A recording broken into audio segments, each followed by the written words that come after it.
Come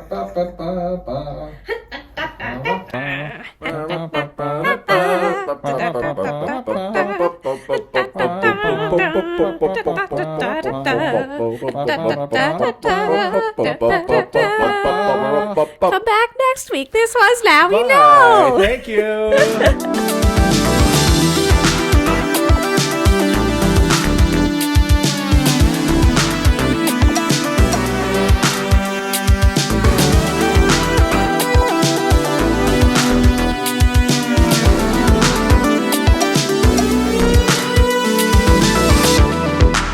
Hello, everyone. Welcome to Now We Know, where we revisit the traumatic and delightful kids' pop culture of the 80s and 90s. Yep, that's right. Each episode we bring you something impactful from our childhoods through the jaded eyes of adulthood. I'm Kevin Werkheiser, and with me, as always, is Chris Tognati. That's right. And with us, as several times before, is young little tiny Natasha Vinik. So small. Hello. Yes. Although this is the first time you've all gotten to see her. Yes. Although you may have seen her in her other exploits. Not impossible. But this is the first time you've seen her, and you've seen Kevin and I in the same room before. In our new upscaled, expanded Now We Know video productions.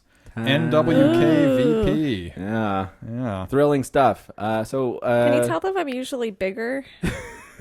Natasha's usually 6 feet tall. Yeah, For the purposes of this podcast. Yeah. Made you extra teeny tiny. Did tell. Because it's appropriate. You know, we sing. Wee little Natasha. Me. Has brought us what?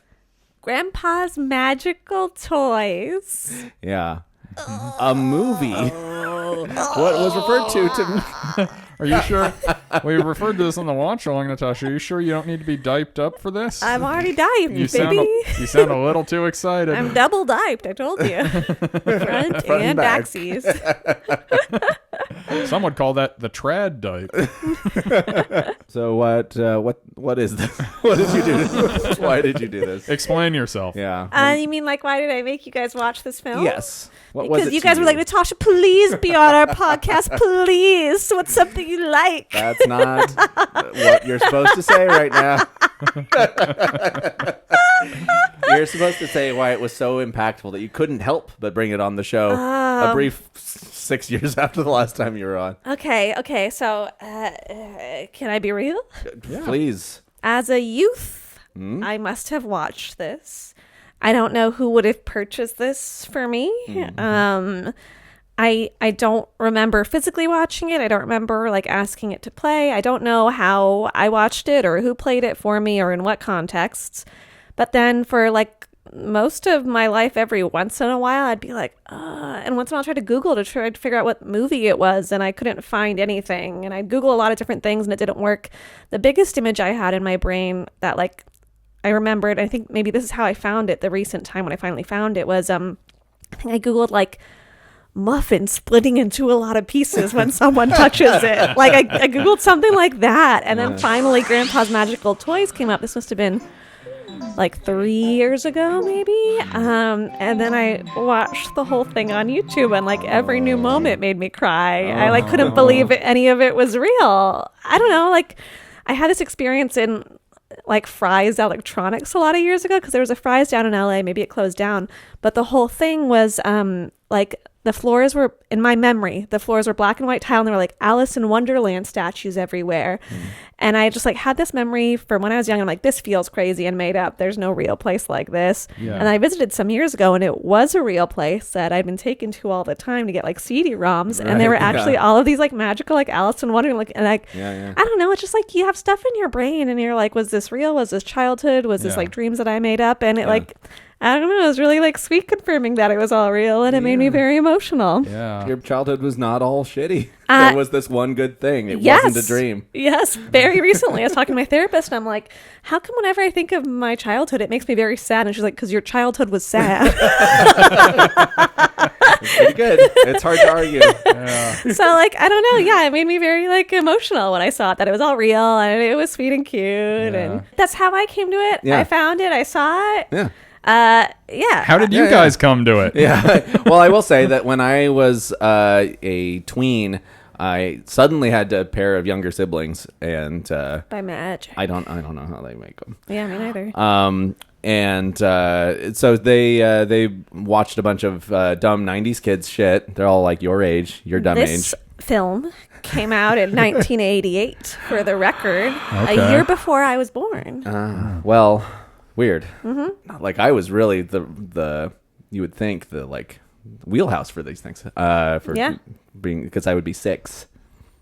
And Yeah. yet, anyway, I always thought I was better than these videos. And These you're We not. Sing, and they're labeled as We Sing. Yeah. And then I watched them with my siblings and was like, you kids like garbage. Someday you'll grow up and see that I was right. Yeah. And that never happened, but I'm making sort of a podcast to try and convince people that I was right and my Yeah. childhood was better than theirs. No, you were above this. You were beyond this, and now as a grown up, you're talking about this for attention. This is so embarrassing for you, actually. I don't remember if we watched explicitly this one. It could well be. I mean, Yeah. this is The crown jewel This of the is collection. the best one. Yeah. Well, I found an article of a woman ranking all of them. I think from 2014, and there are only 2 of them she gives an A rating to, and this is one of them. Okay. And I think someone on maybe the IMDb was like, this is the best of all of them. Yeah. Even though some people argue that there's one that's really interesting and maybe tackles race. Oh, good. Yeah, that's what I wanted from this was some more like hard-hitting stuff. Yeah. But it's originally by, I guess, 2 moms, stay-at-home moms in Portland who were like, wow, we forget some of the words to Farmer in the Dell. And so they like started publishing lyric books to these traditional songs. Then someone was like, you should do an audiobook. And they're like, we should do video. And So they pivoted to video, much as we have here. Yes. Yeah, Who's you to know, say so which will be different. more successful? Yeah. Yeah. they've sold 67 million copies That's what or I was something. gonna say. Yeah, Probably it was we are big. About 67 million shy of that. Well, Yeah. we're relying on you to give us a little bump, and I guess we'll Oh. see how much of a bump you can provide us. Probably not much. Yeah. So It is a very cute pig in this. yeah. Well, don't jump to the best part. Hey, that's not the best part. It's Yeah. all the best part. Chris- They built the whole thing out of the best I was part. gonna say when we came because I was aware of what We Sing was, Yeah. and so this specific one I think I had seen probably, but you had no idea. All you knew is that Natasha said, "I am bringing a movie," and I said, "Oh yeah, grandpa's." Yes. And so you had about that much information. Is this close to what you were picturing? No, because you weren't calling it Grandpa's Magical Toys. You called it Grandpa's Yeah. was how you characterized it. So I thought maybe this is like something that's being satirical, more grown up and satirical on the theme of grandpas, like, bad grandpa. That not like that, but like somewhere between what we got and that. Where Okay. it's like, what if some grandpas go on an adventure together? Don't we all love grandpas, folks? Or don't we hate some of the kooky things they do? I thought it was going to be a bit more not adult, but a bit more acerbic, I guess. Okay. I was not expecting it to be like the, this is the sort of thing maybe they would have put on at my preschool or kindergarten as a kid. Yeah. That wasn't what I thought I was in for. I mean, I sort of, once I found out it was actually called Grandpa's Magical Toys, I maybe put it together a little bit. It did remind me of the Mystery Science Theater classic, which is like Merlin's Magical Workshop or something. Try the Merlin Chop, a half a pound of Merlin served with steak fries, vegetable of the day, and whipped dessert. So I wondered if it was going to be Did they steal it from this? I think that predated this, The maybe. concept of Steal it from someone this? Did they owning a steal thing it? that is magic. The Merlin one is an anthology. It's like a sequence of stories, one of which is a story about an evil monkey doll that claps its cymbals together, just like the monkey. It just kind of feels like they ripped it from this. Yeah. I saw this and they Yeah. were like, oh. Yeah. Why Oh, not? the kids are all about this. We gotta cash in. So yeah, it caught me off guard a little bit. But I mean, once I was watching it, it didn't catch me off guard. I wasn't like, Each time oh my they god! started a new song. Wait, so are they going to sing this whole time? And then bam, Farmer in the Dell, second encore. You did seem kind of shocked by Farmer in the Dell. You were groaning over the farmer. Just in recognition because you're like, oh, it's Chris Farmer. Okay, we don't need to get into this. What is this? Chris, I Is have a farmer? a few years ago, What? Chris Was told a me farmer? When Chris I told was- me about a friend that he'd had all along. friend that I had. I mean, All along? when I was a child, of course, you know my friend Chris Farmer. Is this a a familiar? real man? Exactly. he's a familiar. he was my best friend in elementary school. You're so full of shit, Chris. I'm not full of shit. This is ridiculous. I lived in his home for a period of time. Yes. Well, they lived in the same house. Shockingly, No. we slept in the same bed, head to toe. Look, I've told this story before. Chris, I think, has listened to some episodes of this show, so I don't. Yeah, because he edits them. I will say this. He was my best friend in elementary school. Hung out all the time. Sleepovers at our respective houses. We lived in the same alternating. house, but then we slept over. The Obviously, sleepovers at his house were better I because didn't know this would get so sad. he lived. He lived in an actual suburban home. I lived in a pretty small apartment as a kid. So, you sort of have to maintain harmony in the exchange. You have to have the kids not just be going to one house or the other all the time. Mm-hmm. That said, it was obviously a better arrangement when I was over there. But then his family moved, and then they rented their old house to our family. Because my little brother was being born, we didn't have enough room in the apartment. So it was a very weird thing to have the house you went to play with your friend and go to sleepovers suddenly become your house. And now my room is the room I used to hang out with my friend. So I lived in that house. When I met you when I was in high school, I was living there. In Corte Madera. obviously, Chris Farmer was no longer present, so you can't confirm He was that no he longer exists. present. I did run into him after he moved because the middle school 8th grade trip to Washington, D.C., it turned out we were both on that trip at the same time, despite being in two different parts of the state. And we ran into each other at the fucking Mall of America or one of these places simultaneously. I went and got dinner with him when I was in town near him a couple years ago. I even showed Kevin a photo from the dinner to try to prove to him that this is real. It was Right? just It's he just goes. one It's person. him like this. Yeah, that makes sense. You can ask my ex-partner who was there. She was there. She was privy to this whole thing. This is not a controversial thing. I don't. This feels very Fight Club. I'm going to be honest. Yes. Oh, we were there. We were at the same place. What a weird coincidence. He's Everywhere I go, he's there. How Look, strange. the reality is that he's trying to drag this out and interrogate this like the director who's going like this off camera, stretch the scene because he's worried that we don't have an hour to devote. This is not the first time I to brought up Chris Grandpa's Farmer. It's not, but it's the first time you've brought it up in a while. It's relevant because of your major reaction to Farmer. I wrote down Chris has issue with Farmer. I don't have an issue. I think the pig was the best bit. I love the pig. Yeah. I just- because of you the related farmer to him. inside of you. Yes, Yeah, right.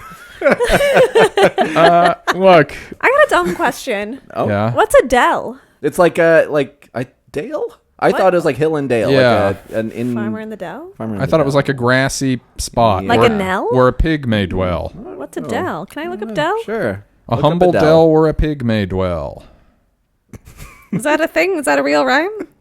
You It just really heard rhymes. it. It rhymes. It really rhymes. The poem talk about a farmer Before in I a talk dell, about the farmer.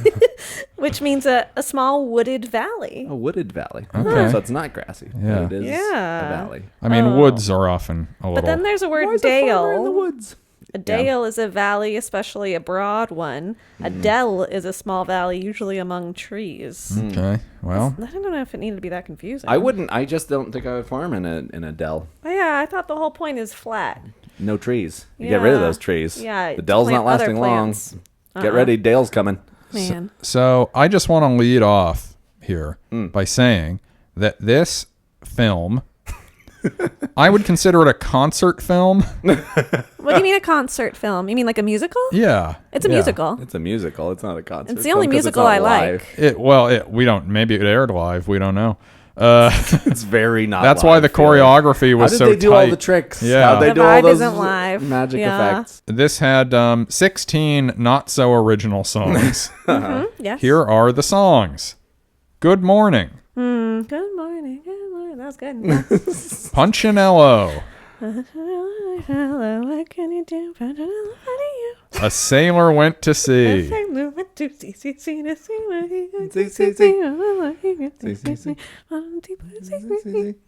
Controversially, I think they're staggering these. They're not spacing them out equitably. But right after A Sailor Went to Sea, we get Long-Legged Sailor. The long-legged sailor and his long-legged wife is about and his long-legged. Have you ever in your long-legged wife seen a long-legged? And your long-legged wife? I don't know, long-legged Long-Legged wife. Wife. Then we have the Muffin Man. Who doesn't know the Muffin Man? Do you know the Muffin Man? The Muffin Man, the Muffin Man. Do you know the Muffin Man who is on Drury Lane? Dreary? Drury. Drury. Drury? Yeah. What's that? Drury. What Say is that? It's the name of a lane. say the Okay. judicial system and then apply that basic sort of thing Drury. over. Drury. Okay. One potato. One potato, two potato, three potato, four. Is that a song? It's That one shouldn't count. That was just to get them to figure out who gets the muffin. It That's was not a really, real song. that was just a plot device. Yeah. well, it's listed on the fandom wiki for Grandpa's Magical Toys as the number 6 song in the rundown of tunes in this. Fine. Then we have Pretty Little Dutch Girl. That's her song? Yeah. I'm a pretty little Dutch girl. Is it like that? Pretty as I can be. You're doing better than me. Then Yeah, okay. from that we segue into number 8, the Dutch Girl Medley. Whoa, the medley? Yeah. I think that's what they're calling the song where they're all skipping rope. That is the Dutch Girl Medley. Okay, yeah. Then we have The Farmer in the Dell. Oh, yeah, because okay. in the double Dutch thing he goes, Mabel, if you Right. are able. Okay, yeah, sorry. Farmer in the Dell, already discussed. Then we have... I'm sorry, you go ahead, Cook. I just, Go ahead. have we discussed it or have we just figured out what a Dell is? Well, I'm just going through what's in this. We're going to give each moment its shine. Thank in a God. moment. Okay, Don't okay, worry. you can go then. It's We're just not a cursory like exploration. rounding towards the end of the podcast right now. God. All right, that's about it. And that's the name of all the songs in this movie. Then we have Did You Ever See a Lassie? Yeah. Oh, That's that- the was bagpipe that the one. bagpipes? Yes. How did that go? Did you ever see a lassie? No, that's not how it went. No, I was just asking you. Have you? A lot of songs have this tune. He pulls on the clutch and the toilet goes flush. What is that? Hail to the bus driver, That's not the song. man. Did you ever see a lassie? Did you ever see a lassie? Did you ever see a lassie? Hail to the bus driver, bus driver, bus driver. Yes, hail to the bus driver man. And then we have the one that I think, frankly, you were almost in a fit of reverie when this came around, the Hokey Pokey. You were, as I said on the watch along, your body started vibrating, it started levitating off the couch. You put your right hand, you put your right hand. Okay, so we're going to talk about these more later, right? I don't have Yes, to comment we on them. absolutely Okay, will. Okay, got it. We absolutely will. Number 12. Who stole the cookies from the cookie jar? No one. No one. No one stole the cookies from the cookie jar. Spoiler. You ate the cookies, you idiot. It was not a theft. It was given freely. No, these are not mutually exclusive. They could all be eaten and you could have stolen them, but I'm deciding you didn't. Who decides if they're stolen? They came to a mutual agreement about eating the last cookie. I think we didn't see the cop guy. There's a cop one usually. This must be a different cut than the cut I saw. The cut I saw had a little cop toy that comes out as a little cop dance where it shoots Are you everyone. serious? No. I don't think that happened. You got me. You got me. It does feel like something you'd remember, that you'd be like, oh no, then the cop comes out and you watch it and you're like, well, this is a different version. Yeah, he doesn't shoot all of them, but he does shoot the one you think. All right. And then we have number 13. Some people leave this out because of superstition. What? The The 13th Okay, song. I understand. Yes, I understand. Very funny. Move on. That's how I like people reacting to my jokes. Yeah. Oh, I understand. The Yes. Roll That Red Ball medley. Oh. Then 14. All that red ball. How did that go? I don't know, but they sat and Roll rolled that the ball. red ball roll that red ball. Roll that red ball. that's how it went. Yeah. Oh, well, I'll take your word for that Thank you. one. Then we have 14, The Merry-Go-Round. Oh, I don't know how that one went at all. I don't even remember there That's being the a one with- merry-go-round song. But it's before we're not talking about Hambone yet. It's next. It's the next one. Merry, I have no idea the merry-go-round song went. The merry-go-round goes round and round. The children laughed and laughed and laughed. So many were going round and round that the merry-go-round collapsed. All right, well, we'll shelve that for now. Okay. Number 15, the penultimate song, Hambone. Hambone.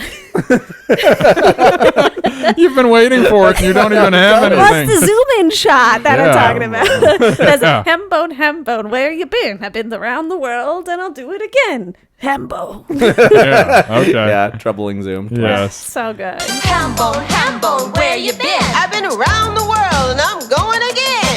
Hambone. And then finally, Playmate is the final song. Say my playmate. Play with me and bring your dollies 3 and have a cup of tea. And there's other words. They do different ones. And down my cellar door. And The we'll most be beautiful words in friends, the English language. forevermore. Yep. Cellar door. So that's it. That's the rundown of songs That's the in now this. we know. Now we know all the songs and we sing grandpa's. As I said, my youngest sibling was a big fan of these videos, and they also did not refer to it as a video, a straight-to-video video. They called it a movie, which it's not. And What? Wait, sorry. A film is a film is a film. What are we talking about here? well, first of all, I think There's a feature film. To be a feature film, you have to be over. Right. I said a film. I didn't say a feature film. But it's not shot on film; it's shot on video. What's the difference?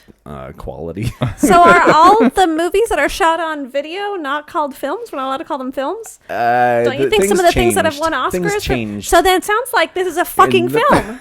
It doesn't What are we sound like talking that. about? If you look at it, you wouldn't say there's a film. It's a film. No one would look at this and be like, "Here's this This movie." is a film. I'm Here's a torn. movie I'm watching. I'm torn here because I want to have your back because of the specific thing we're discussing, Yes, but I yeah. have to admit that Natasha is really stir frying you on the details. Yeah, you feel like a fucking idiot right now, huh? So anyway, this was Worky's favorite film, and Because people would call Inland Empire a film, yeah, because it is a film. but it's shot on crappy video. Yes, that's correct. Got him. They also, at some point, the Playmate song came up, and they were like, "Oh, you know this song? It's from Grandpa's Magical Toy."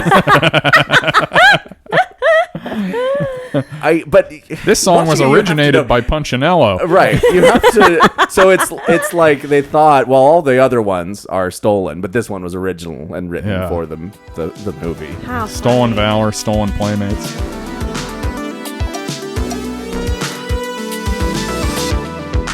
So yeah, we can jump in, I think, to the story now of the film. Oh, the plot? Yeah, Hell So yeah. there's a wistful old grandpa. So I looked up because we were confused. 'Cause sometimes he'd have an accent, sometimes he didn't, and the accent we thought was Eastern European. But when I looked up online, supposedly it's Scottish. no, I didn't get that vibe at all. not. Especially because they have other people trying to do Scottish in Yes, this. yeah, it And doesn't they sound like they those. they, No. they hit the mark a little closer than the old man does. Yeah. Yeah. Oh my, what a morning. It feels like a special sort of day. A special sort of day indeed. No. I didn't check, but he's for sure dead by now. Yeah. And I say I that didn't check. I hope he's not. I pray to God he lives, but I think this 75-year-old man and this thing produced 38 years ago might be dead. Had he lived, we could have Grandpa's Magical Toys too. man, it'd be beautiful. Were you able to ascertain the lives or deaths of anyone else in this? I didn't have time to research that. There's only one person on there who seems to have a picture on their IMDb of the acting list people. Okay. It is the Dutch Goyle. The Dutch guy. She's the most conventionally attractive of the supporting cast, so it wouldn't surprise me that her IMDb would be, Yeah. And was she in anything else? And a lot of things even up till now, but nothing of note. Nothing I've heard of. Nothing I've heard of. Nothing is good. Nothing as good as this film. Yeah. This was her peak, for Yeah, sure. yeah. I think she peaked here. So Grandpa is in a room with some toys. Yeah, he's in his incredible room, this big room with all of these toys on these shelves. And he's kind of like talking to himself, and he maybe winks at this clown puppet. Is it a marionette? Yeah, yeah. Because puppet, you got to go up the ass, Yeah, right? it's well, above you the don't do that top. with Kermit. You do. Yeah, How do you think his mouth Kermit moves? goes up the ass. Okay. I mean, if this one doesn't go up the ass, is it still a puppet? Or is it? I think a marionette is a type of puppet to me. Okay. You know what I'm saying? Yeah. I believe you. But I mean, in some of the movies, they're like, "Oh, look at his legs ride the bike," but that's high end stuff Right. that they had to But that's do still a not lot a of work marionette. to. Yeah, They're not like that's they don't have animatronic strings stuff. going not- up out of the frame. yeah. I don't think it's animatronic. It's animatronic. When he's riding the bike, it's not. Yeah. Kinda. Is it? Yeah. I thought animatronic was like this is sort of robotic. It's a robot. Yeah. Yeah. Yeah. But that there's no legs in there. I know He you doesn't think have it's real muscles. legs. It's not real legs. I know it's not real legs. What do you think it is? I thought they had like essentially made like a puppet model that like, like a drinking bird. It had some sort of weighted mechanism that was making it go, but it wouldn't qualify as robotics to keep It the seems legs pretty churning. robotic if you've got metal that's moving on its own. That sounds robot. I don't know. Is the drinking bird a robot? It's not. It's not. If you're gonna say the drinking bird's a robot, you have to say this was a film. I don't You can't. think that it's operating by liquid, like warming. That's what just- we had to wait for Kermit's legs to warm up Let's so we could just- get this shot. Let's just both concede that we don't know how they did it off the tops of our heads, so we can't say. You could be Robotry. right. I could- Animatronics. Yeah. Well, that's your claim. I love Punchinello most. If I'm going to be honest, I loved Punchinello most when he wasn't in person form. Yeah. That's the problem with I would say all of the toys. No. He was really upsetting, I think. Yeah. Yeah, he really felt like he could go anyway. Oh yeah. Yeah. Well, we had you seen this before it, or I guess it was before because you don't have Long strict before. memories. Yeah, because Long before. we talked about this. This is your third time back on the show, although fourth episode because we split it into two episodes. Yeah. So all 3 times you've appeared on this show, it has been a thing that prominently involved clowns. We have it, we have this, and then we have Little Nemo: Adventures in Slumberland, in which the rambunctious, roguish Flip is clearly clown-styled. And it's interesting. Also, you've kind of dressed a bit like a clown. This is for the. This is I yeah. don't normally wear I this bought shirt. a whole shirt just I for don't wear this this every podcast. It's very day. normal. So I'm beginning. Do you feel in your heart that you're like a clown person, or that you have a real resonant relationship to clowns or clowning, or is this all just a big coincidence? Quite a few of my exes have done clowning workshops. I don't know what to make a. Okay. I don't. So what I'm getting from this is that you don't want to say yes, but there might be some sort of psychosexual fixation happening here. It is odd that there have been so much clown It is a lot of content during Yeah. my time with you guys. Yeah. But I think it also maybe just means that clowns sort of leave some kind of weird impact in my brain. Yes, Like, that's Yeah. fair. what's going on with this? Yeah, you know? yeah. Spoopy, Yeah. Like that kind of thing. I don't feel like Pennywise does a lot of clowning in the original. He does a bit. It's kind of clown behavior how often he talks about how they all float down here. It's like you're not being set up for this. You're just saying it. Can he be a clown without clowning? Yes. Yeah. That's Pennywise's thing to some extent. I think he's clowning the whole time. Yeah, he's clowning on these Yeah. kids. He's certainly down to clown. Yeah, he is. Here's an issue for you, an issue that I flagged. What do you mean? If he's a grandpa, that means he has at some point procreated. In theory, yes. Well, I mean, in necessity. He might just be. It's like, oh, my auntie. Sure, Yeah. Or but he could have married a woman with kids and they just call him grandpa. Right. I don't think this grandpa as depicted here is likely to have many normal relationships with adults his age. Because he's doddering around talking to his toys. Yeah, and his whole bit is that he's young at heart, and I feel like that's what pedophiles say, right? This Or that the children are old souls. Oh, yeah. Either way. Yeah. Oh, yeah, but I said young at heart. How old you are doesn't make any difference. Wow. This is something you often hear the ongoing defenders of Michael Jackson, who insists that he did nothing wrong, say. They say, well, how could he have possibly hurt a child? He basically was one. Right. Yeah, no, that's famously, that's something that adults should be, is basically childs. But also, as you get older, you become more childlike. I think it's supposed to be that he's, I think he's sown his wild oats when he was young and virile. I guess you don't get a frame of reference on that, but when I watch him doddering around, I'm like, no, he's been doing this the whole time. I don't buy that there was 75 years. I don't buy that there was a point at which he was not like, what happened to all the cookies? I feel like he's been doing this bit a long time. I feel like he has been young at heart forever. Young at heart, by which I mean I'm playing with Punchinello. I'm winking at my clown. In fairness, it's a magical clown in a magical room. So if he's like a little bit more into his toys than the average grown-up, that doesn't mean that he... Exactly. That's a good time. Yeah. Right? Even if... Right? Even given... Like if I had an imaginary friend that I could talk to all the time with my same first name and a different last name, of course I'd be playing with them. I'd bring my girlfriend to meet him. I offered you. That doesn't mean I'm not banging my girlfriend. What is this? What is this about? Well, like say if I had a friend Kevin Candlestick Maker. Oh, Christ. All right. Earlier I asked you if you would rather basically have an imaginary friend who you could have around all the time. And I, like an adult, said, no, thank you. I would rather not die when I eat a peanut. Yeah, well, way to go. You're going to die alone because you don't have your cat familiar. Or me and Chris Farmer will be in the nursing home together. Forever. Forever, boy. It's very unlikely. It's very unlikely that when I get to that age, I will have the solvency to live in a nursing home. Unless all of you out there go to patreon.com/nowweknow. Keep me out of poverty and let me die with dignity. Thank you. So the grandpa is walking around the room. We've gotten this far.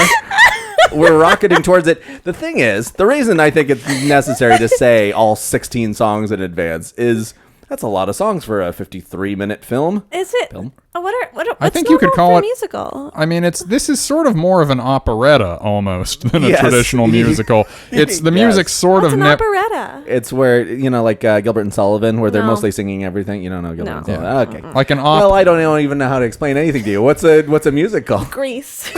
Okay, you know how in The Little Mermaid, do you know how many songs Ariel sings? 7. No. She wants to be where the people Shut are, up. and there's nothing else she wants, because then she loses her voice. Is it this? You're just going to get through that song and then get to the next song, you think?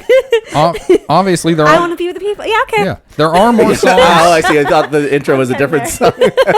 There are more songs by other people. Yes. And even more songs than that in the remake, like the Scuttlebutt. But in the original, it's about like 6 or 7 songs throughout the whole 90-ish minute movie. Wow, so they really condensed it here. It's a lot of bang for your buck with this film, huh? It's a lot of singing because it's a singing video. It's a video about singing. Yeah, yes, we sing. And some of them are dressed as toys, but basically we're about the music. I was reading that purposefully. The people who made it were like, it's really about getting a lot of songs and with minimal talking in between the songs. Yes. And you can tell. You can tell. I think they accomplished their goal really well, these filmmakers. Yeah. Yep. So Grandpa's looking around. He's singing a little song to himself. This is not one of the songs you're supposed to be singing along with because he's kind of... This is his song. And then... Oh, wow, you remembered that really well. That's actually crazy. That's from Sweeney Todd. Okay. Sometimes his mouth is not moving when the humming and singing is happening because it's just sort of a vibe. Sometimes I hum with my mouth closed. Most of my Sometimes when his singing is happening, when his mouth should be moving, there's nothing. He's terrified. You know I'm right. I believe you. In your heart, you know I'm right. I believe you. So, and one of the things he does is he has a little magic golden looking box that has... it's so cool. You'll get all these references. Marcellus Wallace's soul in it. It's got the thing from the noir with the what? You don't even know your reference. Nuclear thingy in it. He's talking about Kiss Me Deadly. Kiss Me Deadly. He wanted to try to humiliate you by bringing up these references you didn't get, but he couldn't even remember Kiss Me Deadly. Did you understand the reference? To Marcellus Wallace, yes. To the second one? Kiss Me Deadly? Yes. Yes. Yeah, but you're so All right, lucky so you he have Chris understood. around or He you'd be understood fucked. that. I agree. I agree. No one agrees more. I agree that in the hierarchy here, I'm on top, having gotten both of them. You are in the middle. And What? Because you didn't know the Marcellus Wallace one, No, right? of course not. And I'm glad I don't. I hope I never do. It's Pulp Fiction. It's not that good a movie, so it's okay that it's you the didn't EpiPen know. film. Yes. It is the EpiPen movie. Yeah. So he's got a box that's just got a glowing light in it is the bit, because that's in those movies. It's There's very cool, this Something. Ooh, box. who knows what's in it? Yeah. It's the Ark of the Covenant. I must mention here also that this box looks sort of like the magic box in Little Nemo that has the delightful cookies tumbling out of it, which you loved so much. So I think there's also something with a secret box full of goodies that is a you like thing. That. Yeah. It brings me a lot of joy. It's so exciting. I want to touch it. I want to open it. Yeah. You know? And everything that you've shown us, I think, has some weird food bit. Maybe not it. Unless he's eating the children. No, it has children. That's a weird That's a food. food It has a bit. weird food bit. There's the Chinese restaurant where there's like little fetuses where the dumplings so should scary. be. Yeah. Right. You just want to eat them. Yeah. I'm just a girl who loves food and clowns. I'm a simple woman. Give me my two things I need: food and clowns. Clowns happy, clowns scary, food delicious, food gross. It's just all the same to me. It's just gotta hit that Venn diagram. I don't have a clown thing. Opens up your car. 6 boyfriends come tumbling out, spritzing each other with seltzer. They're all clowns. I want to be very clear that behind closed doors, they're all very somber and very normal. Mostly somber. So it's the clown with the single tear rolling down his cheek. For the one person he killed. Oh. Yep. So Grandpa, he's got that box, and then we get to the meat of the story, the arrival children? of the children. Yeah, the his the chil- grandson. Yes, his grandson and his friends. Yeah. I don't remember the girl's name. Wow, Chris. Really? Seriously? I have spent the last. Are you serious right now? I've spent the last. This is so fucking offensive. When I was she in- did the most work of any of those fucking Yes. kids. It's true. Okay. I don't disagree with you. Also the only black child. I Really don't. makes you wonder what I were you do- focused on. I Chris? don't remember the grandson's name either. I just know he's the grandson, so I have something I can call him.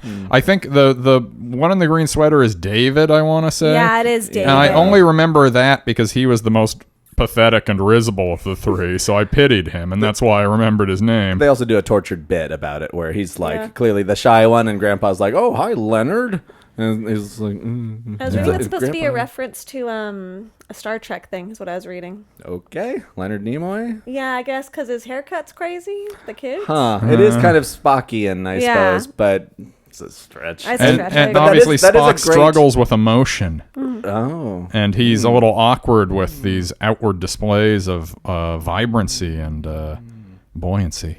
Do come in, Leonard. David. Oh, I heard a lot about you, Leonard. David, Grandpa.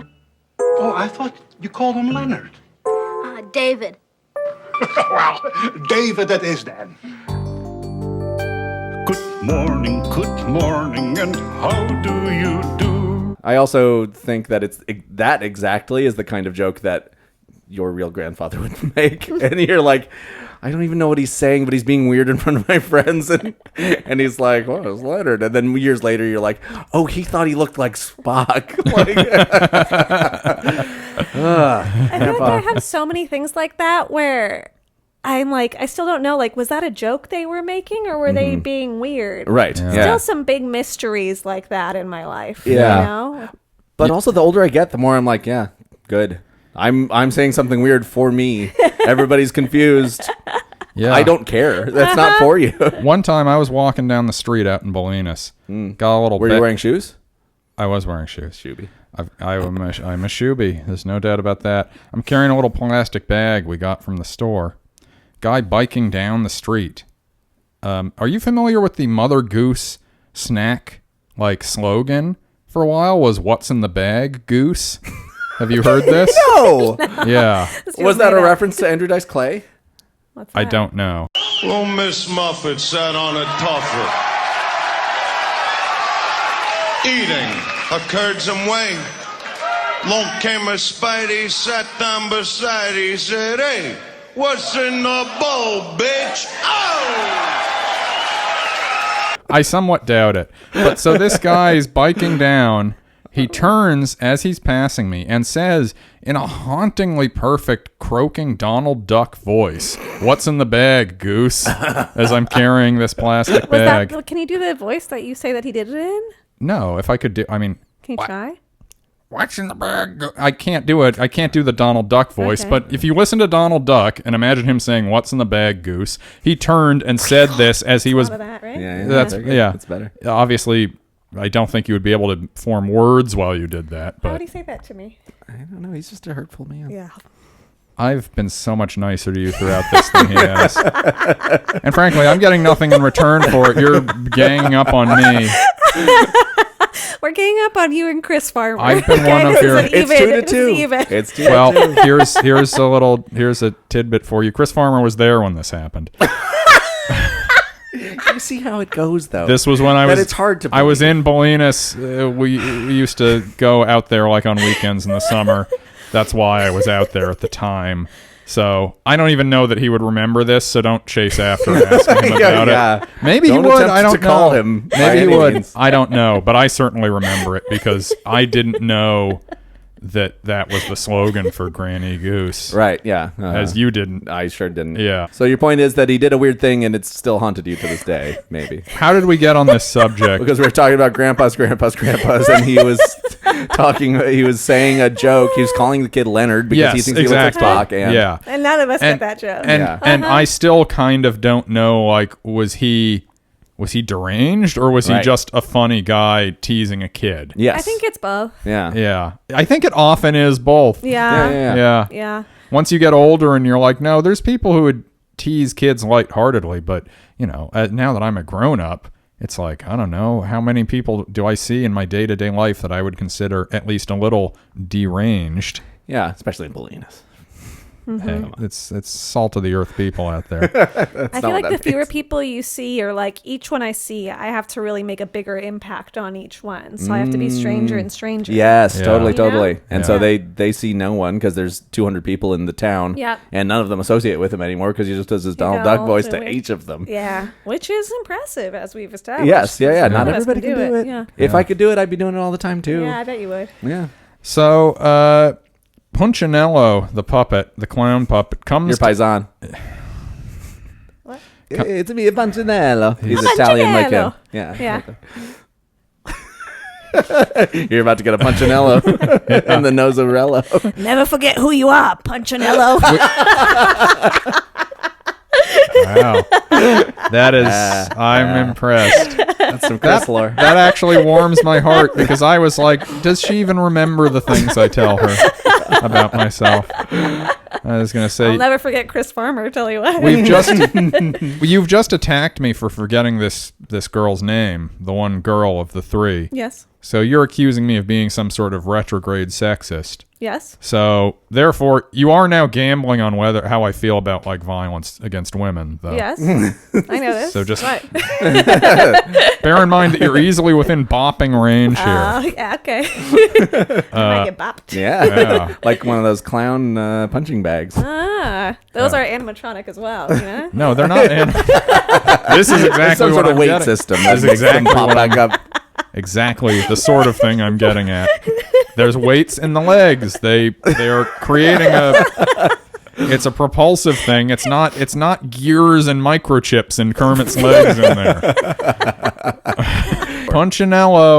Punchinello, he comes to life, and around the same time, magic forces in the room shrink these children to what? The children shrink first. The children shrink first. I can't fucking do anything here. This is like I'm trying to shorthand the Bible to a religious fundamentalist. Actually, you've misstated Corinthians.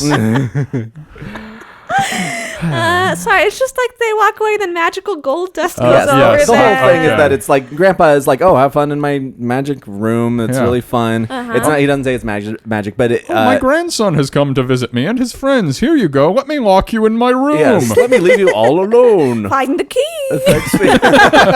He does want them to find the key. It's an escape room. Yeah. It is weird. I mean, if you're bringing your friends over, I guess fine, but it does feel weird to be like, oh, my grandson's come to visit. Well, I don't want to hang out with I'll you, put him in obviously. this room. Yeah, here's stuff.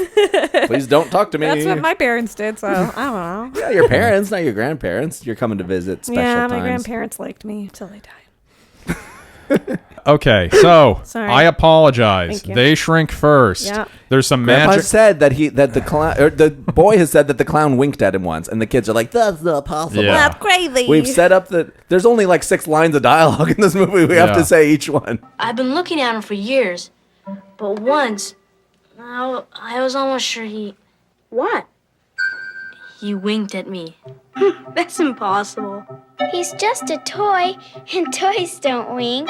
Winking, a bit salacious, if you ask me. Yeah. His puppet's trying to flirt. I think this puppet fucks, if I'm being honest. Yeah. Yeah. Who does he fuck? The other clown. The other clown. Yeah. Okay. Oh, Jack in the box? Yeah. All right. I think the only one of these characters who's giving off a menacing, potentially sexual energy is that like Raggedy Ann style doll. She's cool. Oh, it worked for you. She's cool. Yeah. She definitely has, she has big, like, 90s lesbian energy. Like, yeah. in, like, The Craft or something. She Yeah. would fit right in. But, yes, so, Punchinello, maybe Punchinello is where Grandpa put his libido. Tell me more. He removed it from himself. Yes. And then he put it all into the clown Yes. puppet. And that's why we got the weird energy and he's winking Yeah, and stuff. 'cause Because he was like, no, I can't be trusted with this. I'm too strong. I'm too horny. I'll put it all into one puppet. There's a very sophisticated video effect that you would not see in anything but a professional film, where some little glittering like stars emerge from the box, I want to say, Yeah. and they surround the children. Yeah. What did you do? Nothing. Oh, neat. I've never seen anything like this. Wow. It's shrinking. No, the room's growing. We're shrinking and the room's growing. Oh my gosh. By watching this, I was like, damn, I wish I knew how to do that, especially now that we're editing video podcasts. Yeah. That's the sort of thing I should really learn how to do. Yeah. You actually sparkles. did that, and that's why I'm so much smaller than either of you. Yes. Is where you did that. Yeah. Beep, beep, beep, beep, beep, beep, beep. Before we started recording, to try to make this point to Natasha, we showed her the picture of Joe and Jill Biden kneeling next to the chairs of Jimmy Carter and his late wife. This is increasingly small family. Increasingly small family. The most powerful, towering, and robust Joe Biden has ever looked. Yeah, so they shrink down. Initially, I would say, eyeballing it, they have shrunk to about 2/3 their normal size. Later, you see Grandpa step in, and they're just like Mice. Peter? Hey. I wonder where they are. Peter? Yeah, they're mice against his enormous foot. There's a lot of playing fast and loose with this. I mean, I think what's happening is very reasonable. Like, you kind of take something, it hits, you're really big, and then it kind of like peters up, but slowly keeps going. You know, it's like an extended release, essentially. I see. It's an extended release situation. That feeling when you say something about Grandpa's magical toys. Natasha, I think what's really happening here is that it's entirely reasonable and makes total sense. I think actually... Yeah. I don't know what you're saying. I mean, I see what you're saying, but it doesn't make any sense what you're saying. What happened in the movie is what makes sense. In the film that defines me, childhood film, it's one of the 20 movies I've seen. Yeah. That's why you can't let it go that it's a movie. It's high impact. Because it's yes, suddenly you've seen, 80% of the movies that you thought you had if I take this away from you. Yeah, it's an important film. Yeah, I don't it's know what we're load-bearing. arguing right here, Kevin. I wrote down, because my next note here was calling this a movie, ellipsis. Fuck you, Kevin. It's a film, you asshat. Okay. It clown more or less scary. Oh. Ooh. It clown does murder. Right, yes. On screen. But Punchinello murders that puss, probably. You know what I mean?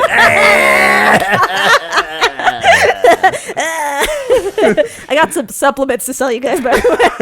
So, Punchinellos. Penis pills. Yeah, you can get it big and red, just like my nose. Do you think he's good at it? Like, is Punchinello, like, is he a generous lover, or is he all about himself? I hope he's a generous I think lover. he's all about himself. I think you know what I think? I think he's very naturally talented. Yes. So his partner is very likely to come, but he doesn't care. He doesn't give a shit. He's not going to change what he does, but it's a broken clock that's probably right more than twice a day just because of his raw magnetism. I do think, like, the whole film, he's like, let me get that muffin. I think he's talking about something else. He does, yeah. He really wants and the that Muffin Man's like, you've had two yesterday. Yeah. You had 2 times. They were both my wife. The Muffin Woman.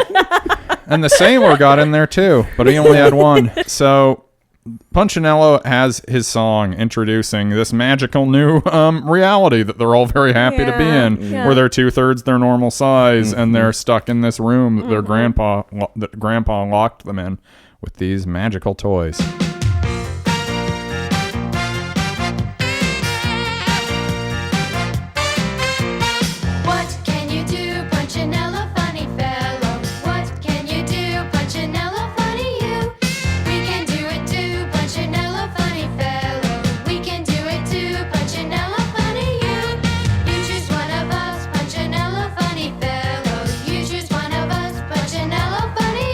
Every successive song, they are adding new toys and new people to the mix. Yeah. So we start off with Punchinello. Next up is the Sailor. Well, I would like to interrupt. I can't believe it.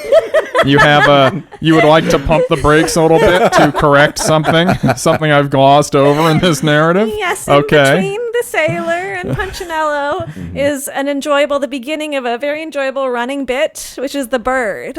Oh, yes. Oh, yes. That actually is very good. The cuckoo. Yeah, I love cuckoo. Clock bird. Yeah. Cuckoo is close to the most endearing thing in this, I think.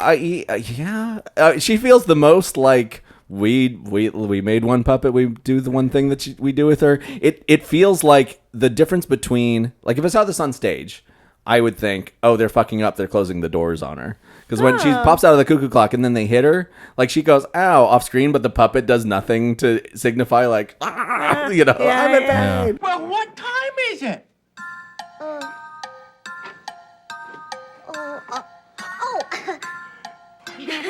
Well, Isn't it time you should be inside your house? Oh, my gosh! You're right! And her eyes are crossed, and it all just feels like an exhausting bit, and everybody's exhausted by it at the beginning. It's a great bit. It's a good bit. Punchinello is like, they didn't appreciate you it. need to get back in the clock again, because every time they say time, she's going to pop out. It's so and fun. It's so fun. But imagine how exhausting that would get if you live in one room with somebody, and anytime you use the word time, they're like, whoa, did somebody say time? Just stop using the word time then. Yeah. Well, I mean, if I'm hanging out with Natasha, I don't use the word grandpa, and then we don't have to do this kind of thing. Yeah, I get a little weird, like, grandpa? grandpas. Are you guys talking about films? Are you like a film buff? So you're a film guy. I don't know if her name was Cuckoo or not, but she was in a cuckoo clock, and I think it's kind of I believe she is cuckoo. it's a pretty sad term? story about no, it's fine. We call him Cuckoo. It's a really sad. I mean, she seems to only be able to be released from her home. Like, it's a contraption that's not of her making. It opens when time is said. Yes. Her only purpose is to say the time. She seems to not be able to tell time. Yeah, I think that's why I like this as a recurring bit, because she is the beleaguered every man or woman. Like, Who can't tell time. well, it's not just that she can't tell time. I mean, part of the reason she can't tell the time is she can't look down at an adequate angle to see the dial on her own clock. Yeah. She can't even get that far out. And her eyes are crossed and looking upward. Yeah. But also in this world of we're all friends here, we're all toys, we all like playing. She is the one untouchable, shunned. Oh, yes. Nobody is happy when she turns up. Everyone wants her to leave, and yet she has the least agency and autonomy of any of them. This is the like the little hint of darkness deep within the beating chambers of the heart of Grandpa's magical toys. Even the clock seems to hate her because it's closing its doors on Yes. her. Like, Yeah. she's a prisoner. Yes, back in your cell. Yeah. They have stopped discussing the time. This is Because she devastating. couldn't participate in a song. I don't think it would allow her. I think the clock would stop it. Do you think they don't respect her because she's not a person? No, I think it's that if somebody is treated poorly, then you're like, well, they deserve it. Well, what do you think? Yeah, it's it's like a like whole the- thing where they like hate women, like how Chris Yes. doesn't know that girl's name. Right. It's just like that. Chris is also like, Okay, what are the kids? What are the kids' names? Peter, Sarah, David. Okay, great. You are the only person in the world who would know that. Even I dare say, this is something you should ask Worky before they call to name these names without looking it up. Yeah. Right, but you have to have them watch the film immediately and then say it. Right. Yeah. Look, I'm sorry, I am not an adult convert. I know that adult converts have the zeal of the adult convert, but I don't have that. I'm just I'm a historian. Yes. I'm examining this from a remove. I don't base whether or not Worky cares about something on whether they can remember it. Not their forte. That's good. My mind's like all a I'm sieve. saying is I that's the standard I'm being held to here. Yeah, you're right. It's unfair. Chris loves women. Okay. Also, you didn't quiz him on whether he remembered the names. Peter, Sarah, David. Yeah, now.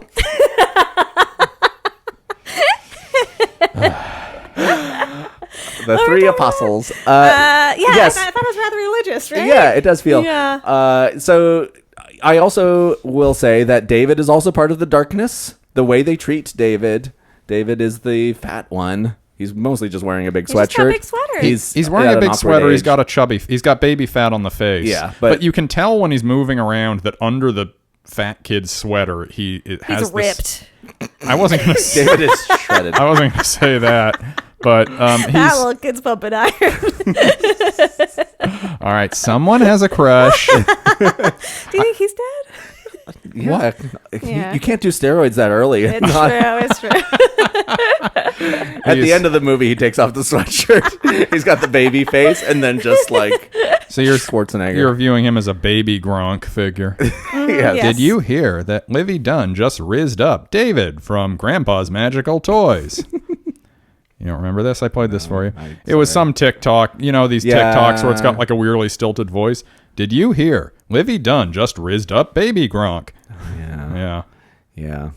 I don't like these things. I don't like the future we live in. Livy Dunn, now the girlfriend of Pittsburgh Pirates starting pitcher Paul Skeens. No, he's a good pitcher. He is. But yes, David is shy and TV fat and mistreated and treated as an outcast. And there are times where he's invited to do stuff such as double dutch that we've already alluded to. Yeah. And he doesn't join in, and everybody makes a face at each other like this sucks and he's bad. And don't be like this kid.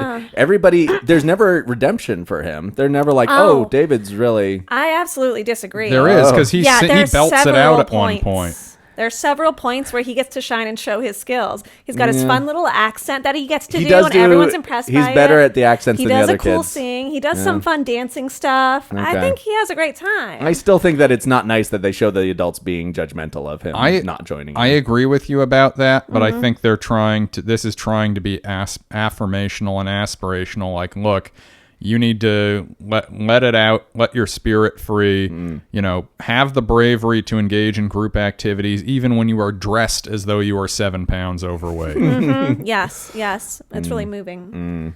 I do think he opens up in a beautiful way.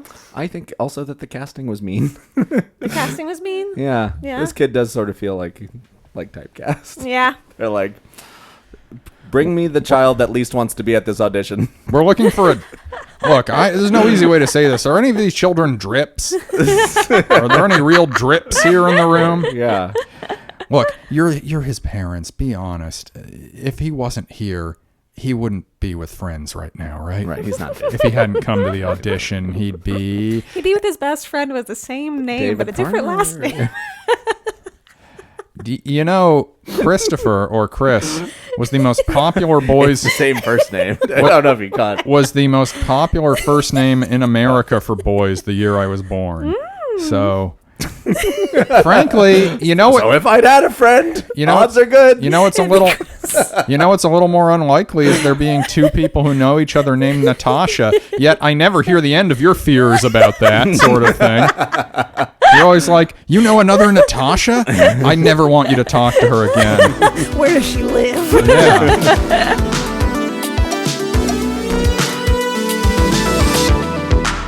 Yeah, so the bird thing ended. Right, yes. Devastating. Yep. Sailor happened. We Cuckoo. did fun Sailor guy. He doesn't remember his Sailor song, even though all he's doing is being in that room singing Sailor songs, but he can't remember his Sailor song. Right, he has an English accent. Yeah, just like my ex. Is not as good as David's English accent. No, David's is good. Oh, my.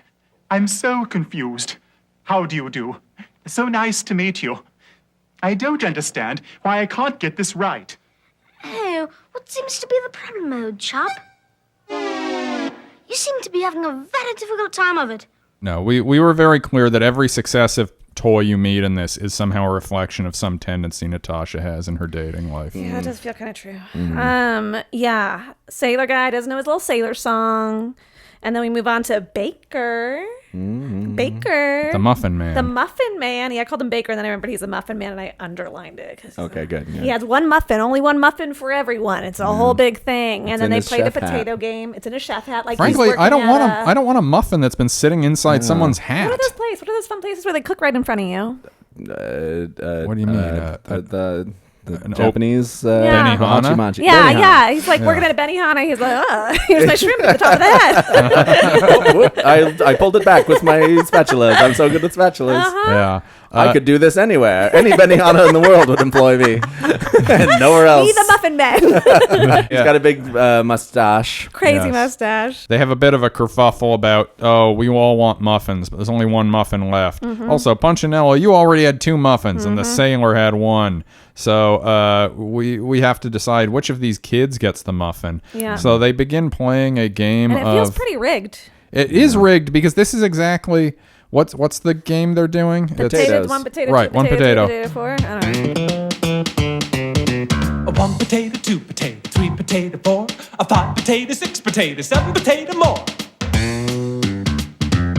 The thing about things like that, especially when I was a kid, I was like, eeny, meeny, miny, mo, always ends on the person you didn't start on. If it's 2 people. If it's two people. It's a counting thing. Yeah. And so it's just a matter of It's a numbers game. It's a matter of whether you can count or whether you know what the outcome is going to be based on where you've started. And so let's all stop pretending this is some sort of fairness doctrine. Like all this is the whole thing is rigged for the grandson, the Nepo baby, to get the muffin. That felt not good. At the expense of his black girlfriend and his Sarah. Say her name. It's Sarah. I feel bad. It's Sarah. I'm starting to feel really bad about this. What? I'm starting to feel really bad about this. Oh, I'm uncomfortable with the way that Chris is behaving. Bring out Chris Farmer, Chris.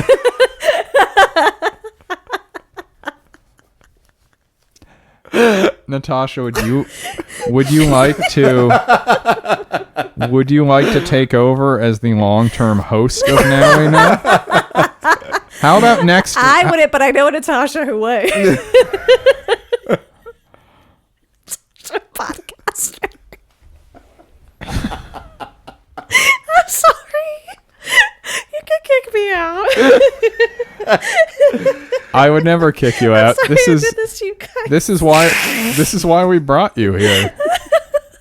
But then he's like, shouldn't we share? And the Muffin Man's like, of course, you're right. If you hadn't decided to share, I would have destroyed the muffin entirely. No.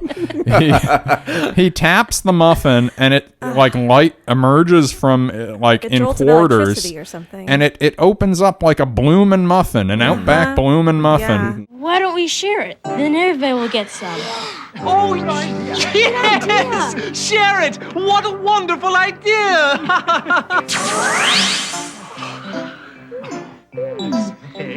But then it's not just the kids, they all take some. Yeah. It's like, excuse me, Punchinello, you already had 2. We were over this. This should be split into thirds, one for each of the 3 children. At best, quarters, so the Muffin Man could have one because it's his muffin at the end of the day. Yeah, and he never gets it. Always Punchinello does. Yeah, no. Punchinello is skimming off the top doesn't cover what he's doing here in this He's arrangement. skimming off the bottom too. Do you think you can't leave the world of toys anymore if you eat the food of the toy? Because I don't think they can eat normal food and vice versa. So this is something else.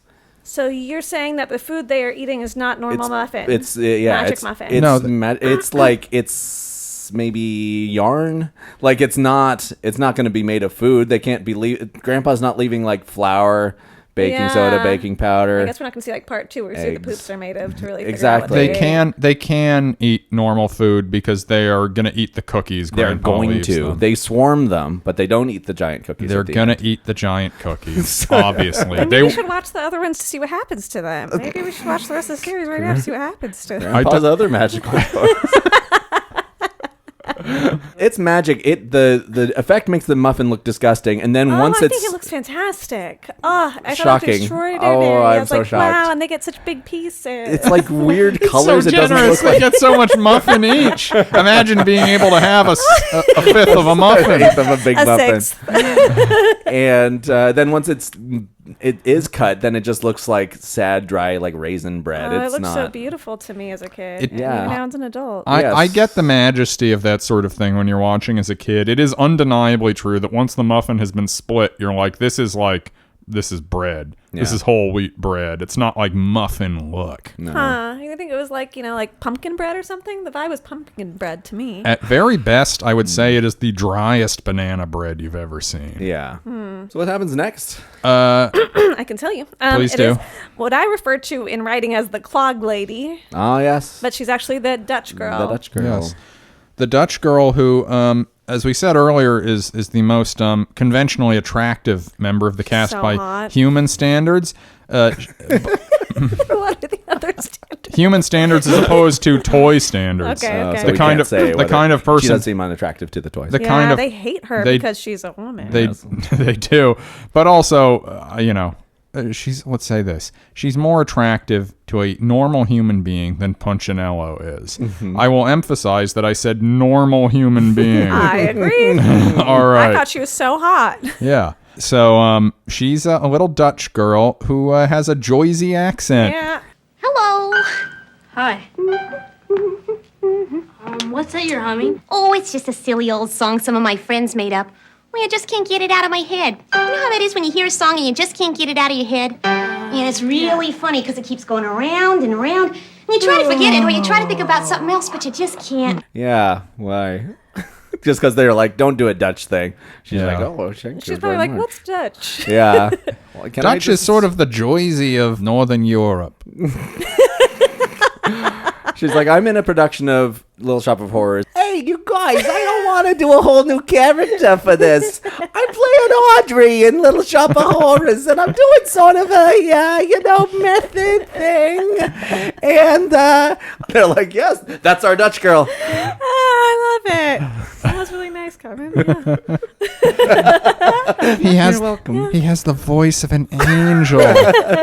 I loved seeing her when I was younger, and now Yeah. too, obviously, because of when I was younger. Yeah, you loved seeing her. You were like, maybe someday I could grow up to be the beautiful Dutch girl. I adored her and her silly little accent, and Yeah. her talking about her ribbons in her hair and how they're crooked and it's a problem. Everyone is sick of her shit I from the know. jump. More so than the cuckoo clock. The cuckoo clock then pops out, and they're like, you are still last on the list, cuckoo. Yeah. And then Dutch girl goes back, and they're like, fucking, oh my God. If we had such a wonderful time, then let's all do it again.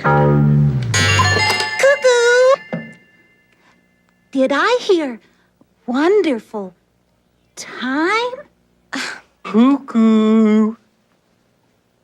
What time is it? Oh.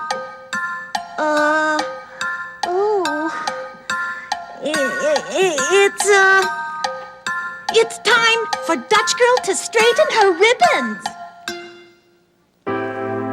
No, like them just the way they are. Oh well, bye. They're jealous because she's the only one who has a boyfriend. She mentions her boyfriend. Yeah, but he sounds sort of like a Chris Farmer situation. God. Kevin, I really don't think you should leave in every mention of that.